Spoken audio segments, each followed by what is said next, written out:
Pot na povratno tekmo v Astano se je kot tradicionalno začela na mariborskem letališču.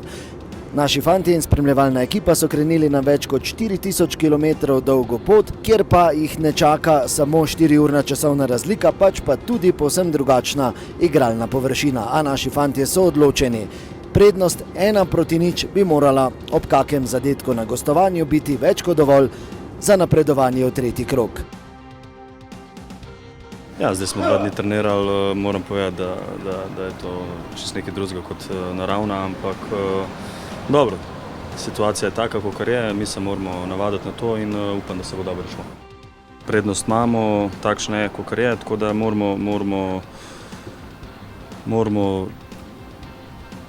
držati nulo v obrambi, ne smemo gola dobiti, to je glavno, še posebej ne na začetku, tako da treba prvo se dobro v obrambi postaviti in verjamem, da bomo iztržali dober izid.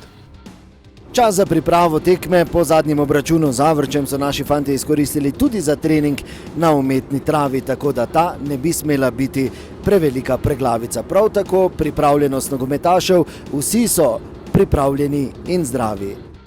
Zdravstveno stanje je dosti boljše, pomeni se igralci, kateri so bili poškodovani, se iz dneva v dan vračajo, prihajajo k sebi, še vedno so pa na stranskem tiru, tako Indija kot Argus, drugi so pa vsi pripravljeni.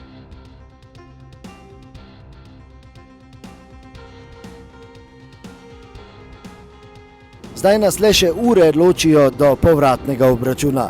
Verjamem, da bomo vsi z našimi fanti stiskali pesti tudi na oddaljenem gostovanju v Astani. Srečno, NK Maribor!